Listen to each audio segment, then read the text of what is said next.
obfuscation from simpler assumptions, and we'll manage to remove one of the assumptions.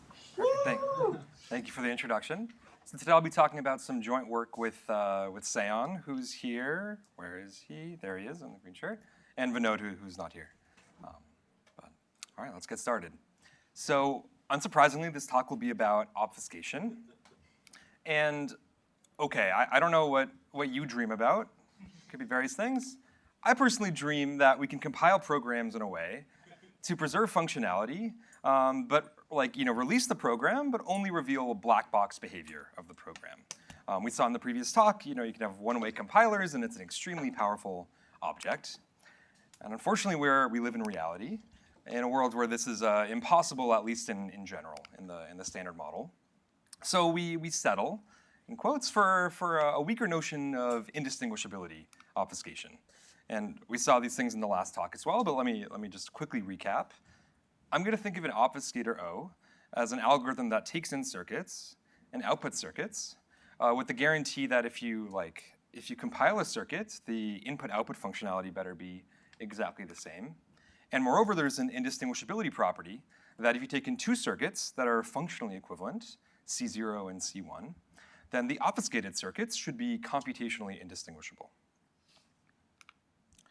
And once again, as we saw before, I/O is almost crypto-complete in the sense that you can build a whole variety of cryptographic objects from this, in particular including fully homomorphic encryption, zero-knowledge, succinct non-interactive arguments for NP, and much, much more. And so much more that it is sometimes given an honorary sixth world of Impagliazzo's title of Obfustopia. The natural question then is, can we realize this object, and from what assumptions? And there's a long history of trying to build it, and I'll summarize this long and complex history in terms of can we build it? Maybe. There are a bunch of constructions and a bunch of attacks, but you can ask, can you fix this state of affairs? And Jane, Lin, and Sahai gave a resounding yes, we can to this. So specifically, they showed in 2021 that you can construct I/O from a sub-exponential security of four assumptions. One being the learning with errors assumption. Another is a bilinear maps assumption. The third is a large field LPN, so LPN over large fields. And lastly, the existence of pseudorandom generators in NC0 with polynomial stretch. And then in the following year, they showed how to remove one of these assumptions, specifically the learning with errors assumption, completely, to now only need these three assumptions to build indistinguishability obfuscation. A summary of our work is replacing this third assumption, PRGs in NC0 with polynomial stretch, with a different assumption that we call local functions with noise, that is a weaker assumption than PRGs in NC0 with polynomial stretch. And what does this assumption look like? You can think of it as follows. It says that there is a distribution over NC0 functions f, and NC0 here means that each output bit of the function is only going to depend on a constant bounded number of input bits. So there's a distribution over NC0 functions f that expand by a polynomial amount, so n to the n to the 1 plus epsilon. And it says that if you plug in a random vector s into your function f, and you perturb it with some inverse polynomial noise, this should look computationally indistinguishable from the function along with a uniformly random m bits. And okay, I'll mention three ways you can instantiate this assumption, because it's pretty abstract as I've stated it. One way to do it is via sparse LPN, where it's exactly this setup, except the function f is not just an arbitrary NC0 function, but it's a sparse linear NC0 function. And this is the construction we originally had, and I want to give credit to Ayush Jain and Rachel Lin for suggesting this generalization to local functions with noise. So sparse LPN is one way to instantiate it. Another one is PRGs in NC0. It's exactly this setup, except you just don't use any of the noise. It's just going to be f of s. And then maybe a third natural way to do this is to maybe best of both worlds it. Take these PRGs in NC0, and you can add noise, so why not? Might as well. 3 in your thing is that he assumes pseudo-randomness and you don't? No, so all of these are going to assume pseudo-randomness. It's just the question of what family of functions f do you use and whether you add noise. So yeah, our construction will work with any of, like, with this general assumption. But if you want to be more concrete, any of these three forms of are ways to instantiate the assumption. So I still, what's the difference between 3 and your assumption? We don't need f to be a PRG. So like f could be linear, for example. I see. Yes, I misunderstood. Sorry. Yes, thank you. This after Of the F, noise. of F. Of f, yes, yes, yes. Yes. Okay, so let me be a little bit more concrete about the linear version of the assumption. So we're going to have a matrix here that is like taller than it is wide. So it's like polynomially taller than wide. And each row is going to have a constant number of non-zero entries. And if you want to be very concrete, even think like three non-zero entries. And we're going to have AS plus E along with A with some inverse polynomially sparse noise E. And we want a computational indistinguishability here with A and M uniformly random bits. So in this light, you could view our results as I/O from like 2.5 assumptions. If you're willing to like squint your eyes and view a large field LPN and sparse LPN as like different flavors of LPN. But I'll leave whether it's 2.5 or 3, that determination up to you. Mm-hmm. The assumption is sub-exponential security. So Yeah, all of these are sub-exponential. Isn't there like a 1 over poly distinguishing attack? Or? Yes, there is. I'll get to it at the end. Yeah, that's right. Mm-hmm. So, sparse LPN, so this is a generating matrix plus noise. So if you take the equivalent parity check version of LPN, so you take the noise, you take the syndrome, but so usually when you do this, you're using duality, so it doesn't necessarily map sparse to sparse. You get something That's right. different there. Yeah. Something that you see as just the same problem, qualitatively different. As far as I can tell, it's a different problem. Yeah, possibly there's a way to make the results work for the dual version where you have sparsity. I think it's related to LDPC codes, possibly. Good question. What are the hopes of building from sparse LP and local PRG? Yeah, it's a good question. Yeah, I don't know. Yeah. I mean, okay, I should say there's a way to make a local PRG that's a length doubling from sparse LPN, and I'll get to this, but to get polynomial stretch, I don't know.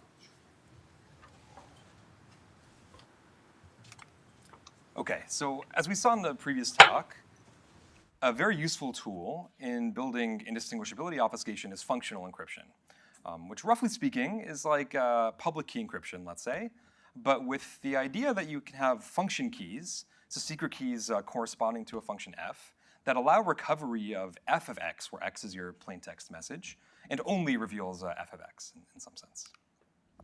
And there are like many variants you could define. I'll give one of them. So we can imagine some setup algorithm that takes in some function f and outputs a public key and the secret key associated to f. And there's an encryption algorithm that takes in x and outputs a ciphertext. And furthermore, there should be decryption that takes in this function key, sk sub f, along with the ciphertext. And by correctness, it should output f of x. We require security that says that if you have the public key, the ciphertext, and the function key, it should only reveal f of x, and maybe f as well. We're not trying to hide f in this definition. And we're also going to require some like sublinear efficiency of this object, which says that the size of the encryption circuit, let's say if you hardcode in the public key, should be roughly linear in the input length and sublinear, polynomially, in the circuit size of the function f. So that's what I mean by this like absolute value notation for f. I'm thinking about it as a circuit size. And yeah, as I said there, this is like a public key, single key, simulation secure, selective version of functional encryption. They're all different variants you could define, and that's a whole different talk in itself. And we're going to consider functional encryption for different function classes of interest, in particular like all polynomial size circuits. But we could also do things like constant degree functions over the field ZP, and this will come up in a second. Okay, if I had to summarize JLS 22 in one slide, here's what it would be. It would be the fact that we can bootstrap from functional encryption to from all polynomial size circuits all the way into indistinguishability obfuscation, as long as your functional encryption has sub-exponential security. So maybe I'll denote it by this arrow over here. You can, as we saw in the last talk, you can bootstrap and bridge a constant degree functional encryption all the way to regular functional encryption for all polynomial size circuits, as long as you have PRGs in NC0. And the main tool here is randomized encodings, or Yau's garbled circuits. And furthermore, to get this constant degree functional encryption, we can lift it from degree, what I'll call 2+ functional encryption, along with the assumption large field LPN to get you to this constant degree functional encryption. And the main tool here, I'll call it algebraic compression. That was a key to the works of JLS 21 and 22. And then finally, we can use the bilinear maps assumption to instantiate this degree 2+ functional encryption. And this completes the overview. If you take these three assumptions together, you get IO.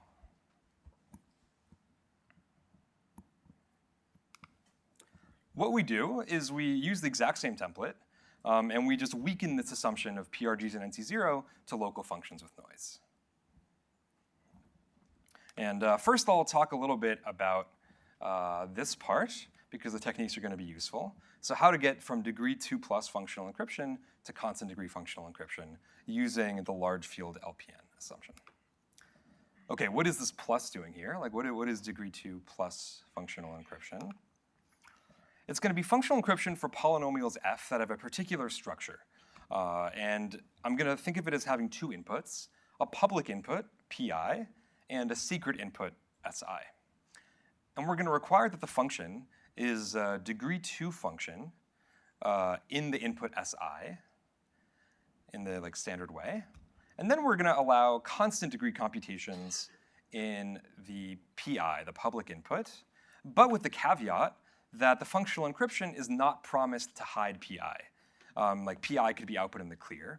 And the way you'd modify the security definition is that the simulator is also allowed access to pi.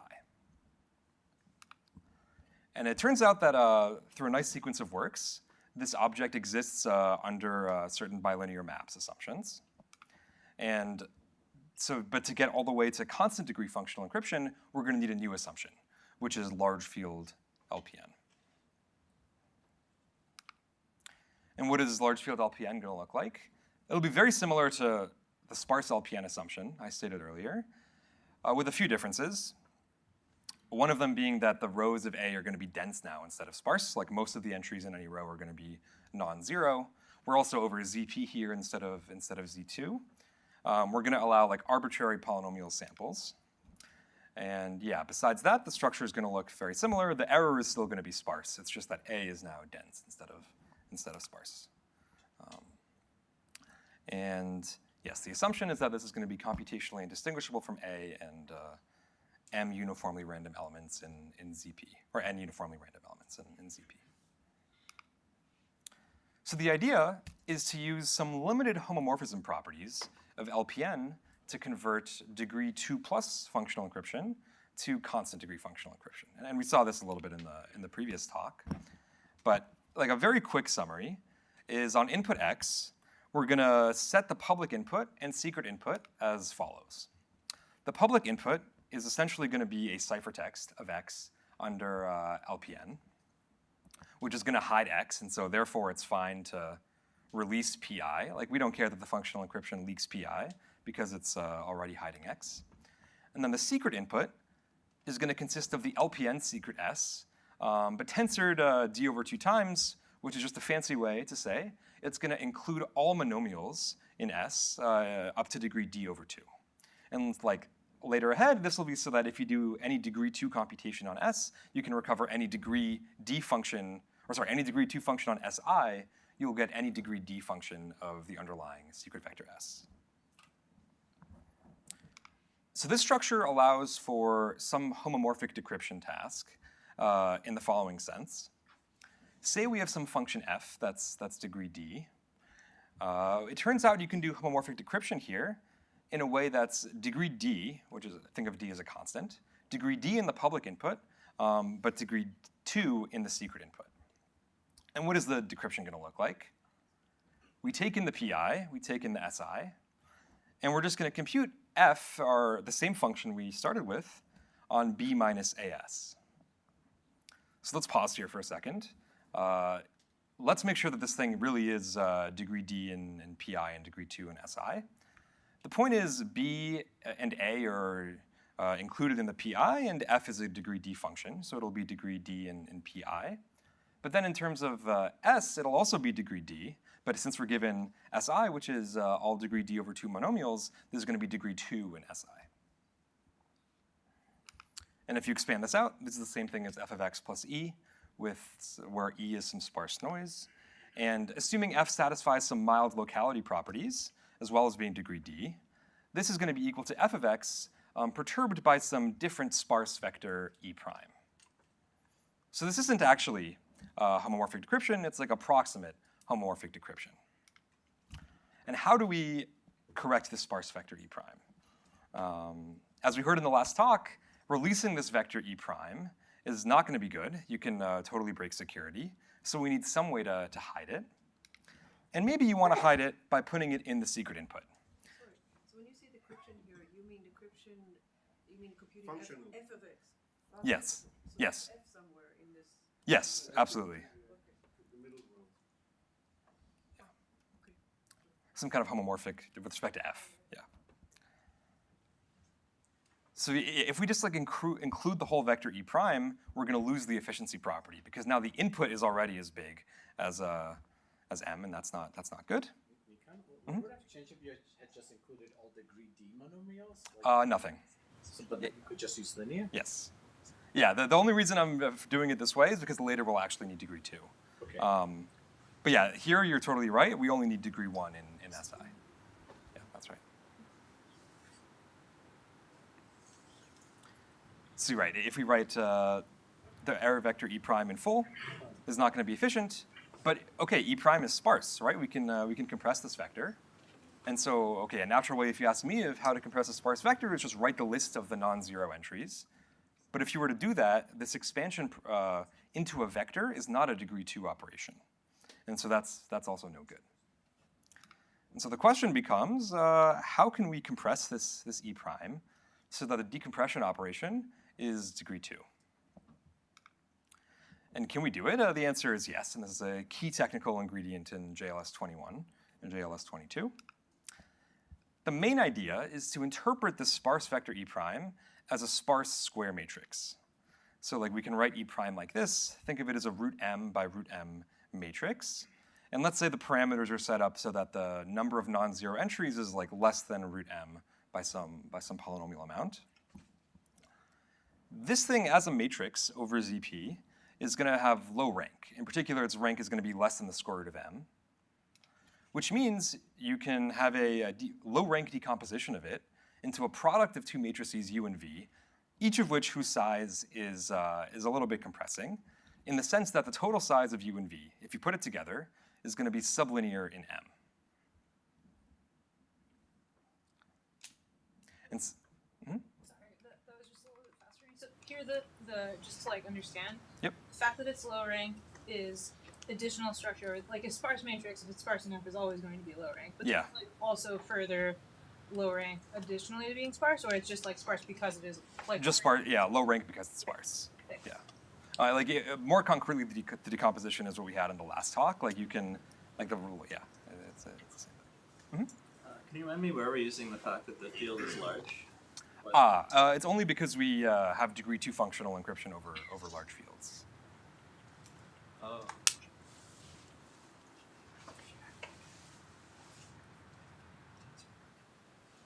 Right. So going back to our picture, what we can do is we can modify things in the way that we put the U and V matrices inside the secret input SI. And now our homomorphic decryption is just going to take U and V, do matrix multiplication of U dot V, that's a degree 2 operation, and subtract it from the previous answer we had. And so now this is going to be the true version of f of x without any errors.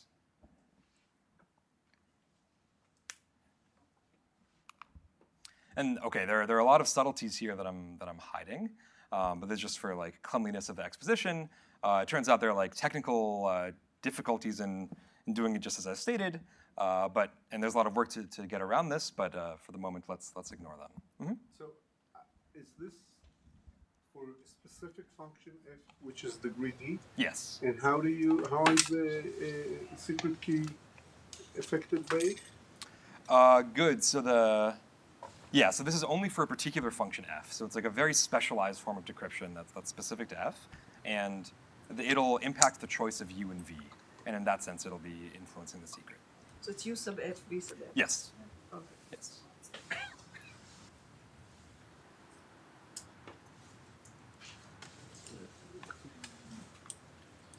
Okay, so that's a very quick overview as to this part. But yeah, any other questions before I move forward? All right. So now I'll move on to this part of the picture, which allows us to lift like a constant degree functional encryption, all the way to functional encryption for all polynomial size circuits, which, as we saw before, is enough to bootstrap all the way to indistinguishability obfuscation. The main idea here is to use randomized encodings, in particular Yau's-Garbled circuits. And what is a randomized encoding at a very quick high level? It's a randomized function, so there's some randomness here R, that takes in some function, an f and an input x, and outputs some encoding pi it's supposed to be of f of x, such that there's a decoding operation on pi that recovers the computation f applied to x. And security says that this encoding pi reveals only f of x, and maybe f as well. We're not trying to hide f. So the encoding only reveals f of x, and there's a trivial way to do this, in the sense that pi could just equal f of x. That satisfies all the requirements I've stated so far. But the benefit here is we want this encoding function to be more efficient than computing f in general. So we're going to have two efficiency properties. One is that the randomness complexity, like the length of R, and the encoding itself is pretty small. It's just the size of the function f with some poly security parameter factors. But more importantly, the encoding function itself should be an NC0 function of x and R, meaning it only, like each output bit of the encoding pi depends only on a constant number of input bits of x and the randomness. And an effect due to the construction of Yau's-Garbled circuits is that if you have length doubling pseudorandom generators in NC0, you can realize such an object.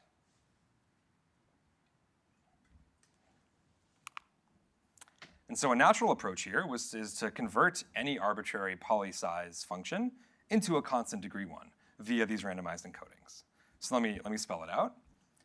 If we have some original function f that we're trying to do functional encryption for, f tilde can take an x along with some randomness r and plug it into the randomized encoding. Setup is going to be exactly the same. You're just going to use your low degree functional encryption setup for the new setup. And this is fair game because this tilde f is an NC0 function. That's one of the efficiency properties I promised. And you can arithmetize this to have it be degree O of 1 over the integers, and in particular over ZP.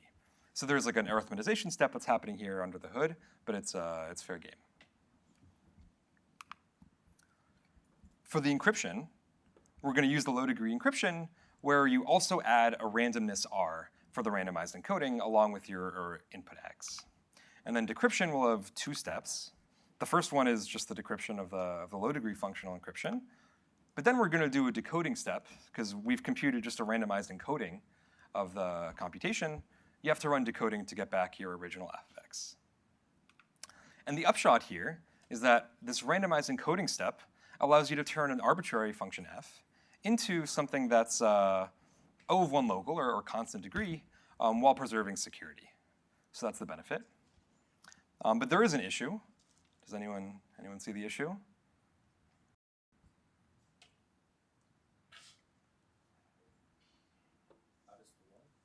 R is too long, exactly. This is not going to be efficient because this random string R that we need for this randomized encoding is longer than the size of the function itself. And so feeding it as an input into the low-degree functional encryption is not fair game. And so there's a very natural idea to try to compress the random string R, which is use a PRG.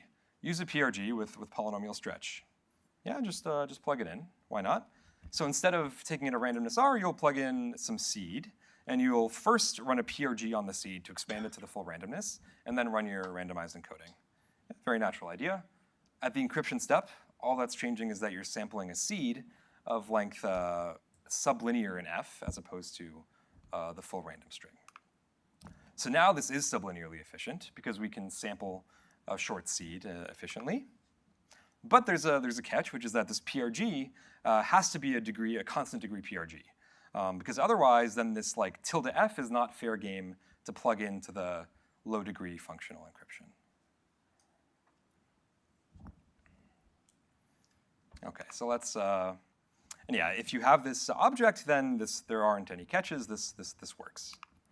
But what have we used? Let's take a step back. We've used two assumptions to bridge or to lift constant degree functional encryption to full functional encryption.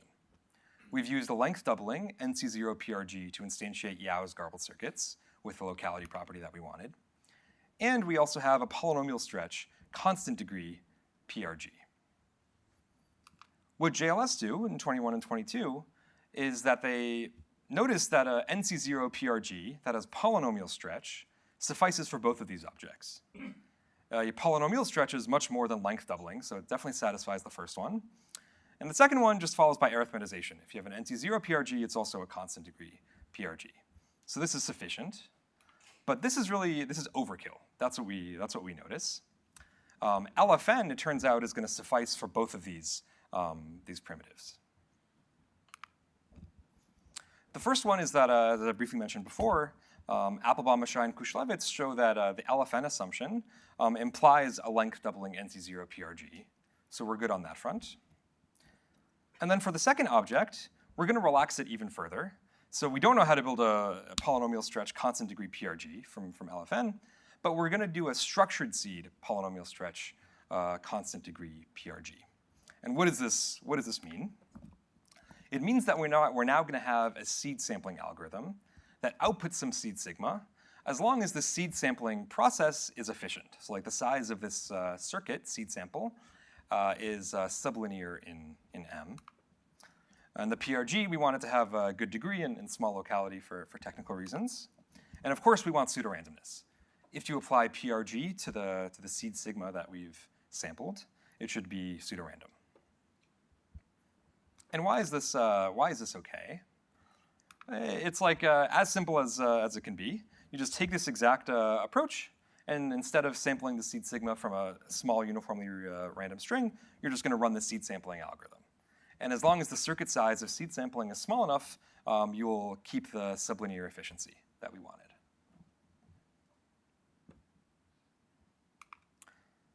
Okay, so now our goal is just to show that a structured seed PRG exists under the LFN assumption. And it's been a while, so what is the LFN assumption? It says that we have some NC0 distribution of NC0 functions for which we have this indistinguishability. You could also view it as like pseudo-randomness of a certain constraint satisfaction problem. And how do we do it? First attempt might be to sample a seed. We're going to sample both the secret vector S and the error vector E that we use. And then the PRG, okay, now it's like a family of PRGs indexed by F, but let's ignore this for now. It's going to be first computing f of x and then XOR with E. F is an NC0 function. XOR is a local operation. And so by composition, this is going to be, in fact, an NC0. So what goes wrong? It's quite similar to an issue we had before, which is that if you write out this error vector E, this function is not going to be expanding.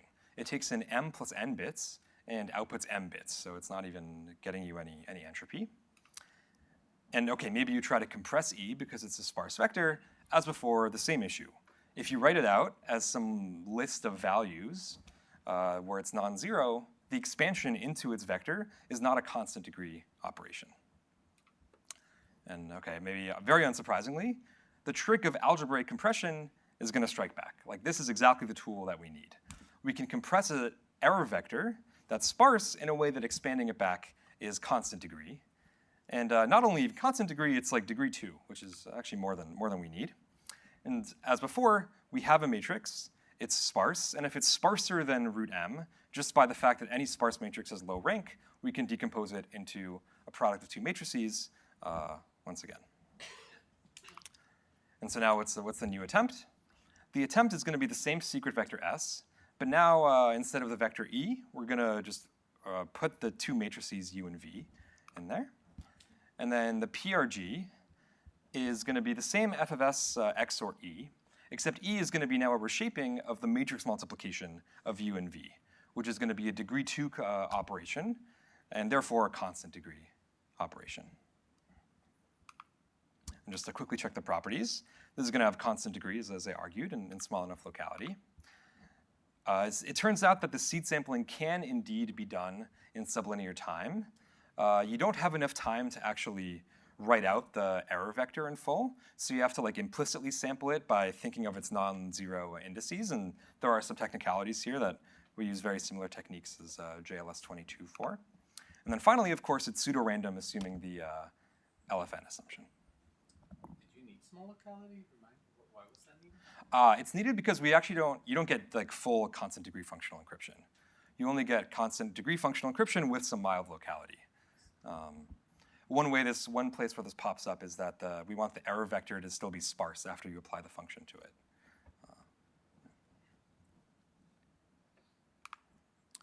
Okay, let me so that concludes the construction.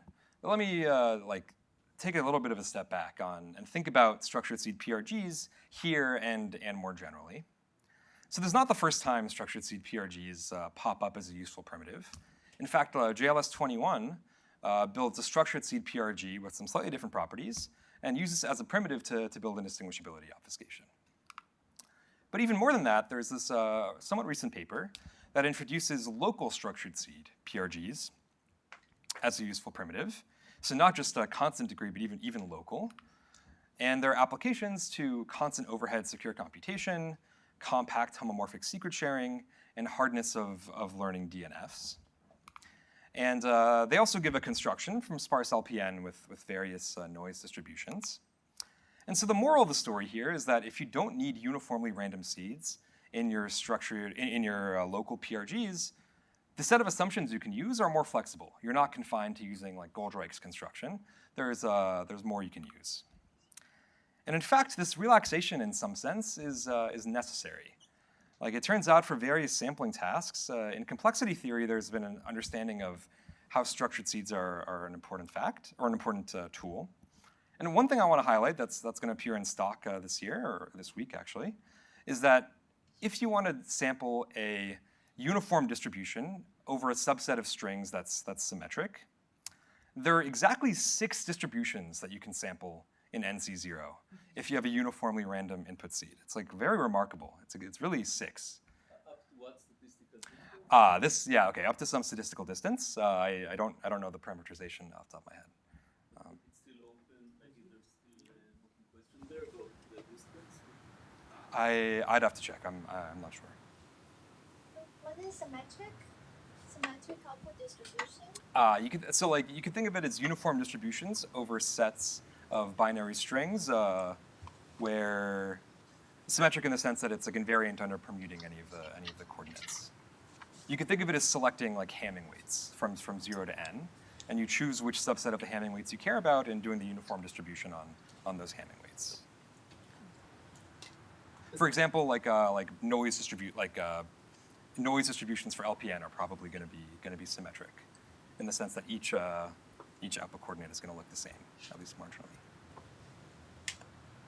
Yep. I think you answered my question, but does it have to be uniform over the Hamming weights, or can you pick an arbitrary distribution? Uniform over the Hamming weights. I see. So then, the LPN error distribution wouldn't necessarily. That's right. do that. Yeah, that's right. You would have to change the distribution to exactly some number of non-zero entries. That's the case of sampling Hamming slices. Yeah. And there's also literature on this. And so, okay, if you want to sample something that's not one of these 6 distributions, you have to do something else. You have to use structure in your seed. You can't use a uniformly random seed. Finally, I want to talk a little bit more about this assumption. That's the point that Daniel brought up earlier. So here's the sparse LPN assumption. It's also called the Kalin assumption in the constraint satisfaction problem literature. We're given a random sparse matrix A and S and E, and we want this indistinguishability to hold. But there's something that I've sort of glossed over, which is what is the distribution of the matrix A? And maybe I even said it, or maybe it's implicit. You might think it's the uniform distribution over sparse linear matrices. Unfortunately, that's not going to be good enough. If A is a uniformly random sparse matrix over Z2, the sparse LPN assumption is just false. And why is it false? With probability at least 1 over n to the k, where k is your sparsity of the matrix, there are going to be 2 rows that are identical, in the sense that they're the exact same entries in the rows of A, which means from a linear algebraic perspective, you can think of this as a vector x in the left kernel of A that has Hamming weight 2. It's just going to be the indicator vector of which 2 rows are the same, and because it's mod 2, they're going to cancel out. Which means you have a distinguisher if you multiply on the left by x transpose. Right, in the planted case, we have x transpose AS plus E. The x transpose AS part is going to cancel out. And then we have something that's roughly double the error rate. But if you look at the null distribution, it's going to be a uniformly random bit. So there's going to be a distinguisher. And more generally, any attack of this form is going to apply to an IID version of LFN. So this exact issue crops up also in Goldreich's PRGs and NC0. If you select random subsets of coordinates and apply some local function, this exact attack is going to also apply. And so what do we do? The most direct fix and the nice fix would be to sample A from a distribution that doesn't have this attack. Then we'd be happy. And in linear algebraic terms, we want a matrix A with some large dual distance. But unfortunately, the sampling task is a very difficult one. And we don't know how to do so generically. Or rather, the best known sampler we have, due to Applebaum and Kaplan, gives you barely negligible security, in the sense that you're going to output something that's not with all but sub-exponentially small probability going to have large dual distance, but it's n to the minus log log log n over log log log log n, I believe. And so maybe that invites an indirect fix, which would be to sample many matrices A, hope at least one of them is secure, and use the notion of a combiner for either indistinguishability obfuscation or functional encryption to combine all of these candidates together with the promise that if at least one of these is secure, the whole thing overall will be secure. And this is the approach we take. And one benefit of this approach, despite its maybe complexity of using combiners, is that it's in some sense universal, in that there just needs to be some subset of A's, it just needs to exist, that has constant density within the set of all sparse matrices, for which sparse LPN, restricted to this set, is going to be sub-exponentially secure. You don't have to know this subset, but as long as it exists, you can just sample A from the uniform distribution, and then by the guarantee in the analysis of the combiners, you're going to be good to go. So what if your matrix A is G inverse for a coding gadget of the uniform matrix? Do the dimensions run away when you do it this way, or? I haven't thought about it. I have to think. G inverse in not the LW, in the coding theory sense? The coding gadget, exactly the... To think? Yeah, I'd have to think offline. I haven't thought about it, yeah. So so in the indirect fix, each one has its own A. That's right. And you want a certain fraction or even one of them to be good. Exactly. And that's it. Exactly. And there you can boost constant probability to sub-exponential probability just by taking polynomially many examples.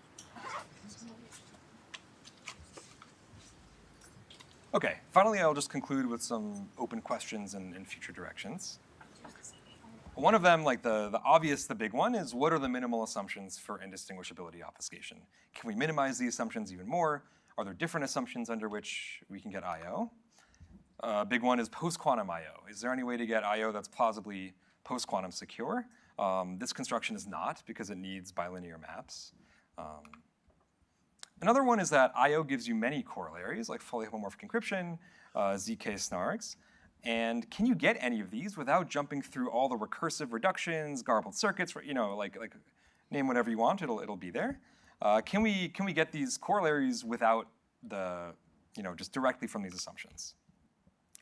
Another one is that there's this assumption LFN. What can we do with it? Certainly anything we can do, if you can do, we're only limited to things we know how to build, I guess, from PRGs and NC0. But maybe you can get, this flexibility of the assumption can be useful. Is there any cryptanalysis we can do? And maybe are there reductions between Goldreich's PRGs and sparse LPN? I think it's a nice question. In like the sum of squares refutation literature, there's actually a reduction from any like CSP to sparse LPN in some parameter setting. Is there any version of this that also applies for the settings here? Another like big question is there any practically efficient heuristic I/O construction? This could be very useful, even if it's for some like restricted class of functions. And this is like really a moonshot. Maybe even what about for like neural networks in the machine learning sense? Fair enough. Yes. Maybe it's even best possible. Who knows? But if we had this object, then Nicholas Carlini gave a talk at the boot camp a few weeks ago. This would give a candidate of an unfine-tunable model in the world. Anyways, just throwing it out there. Thanks.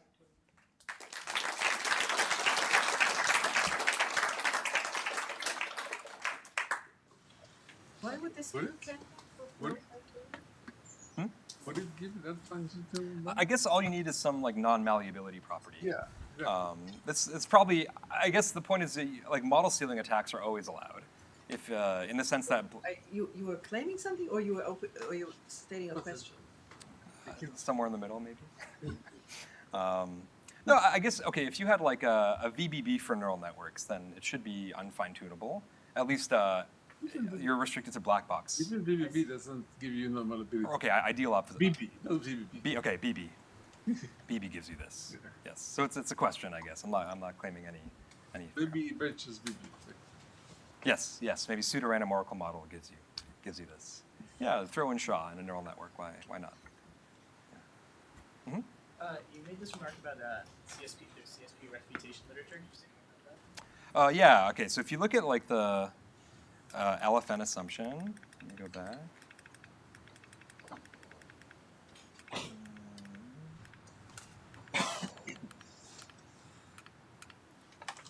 Right, you could view this as some like noisy CSP in the sense of F is local.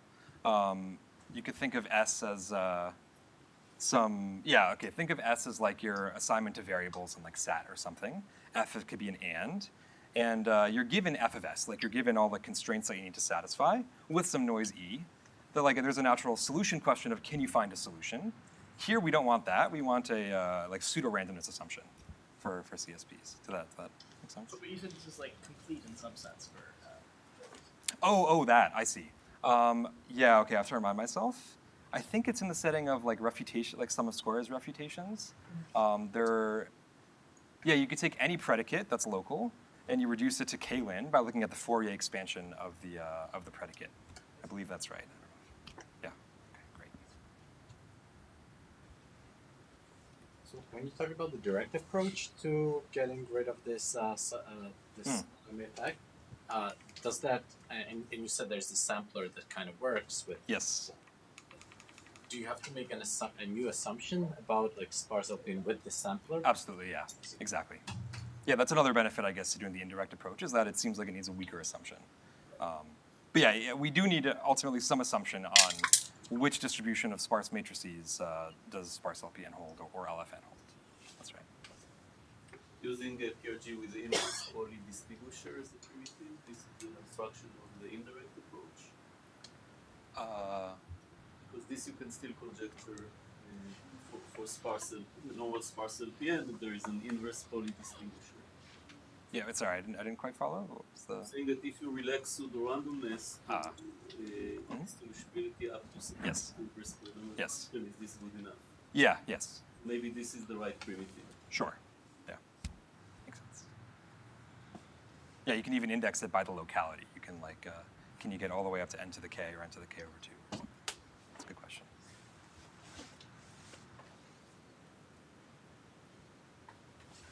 Any other questions? I could.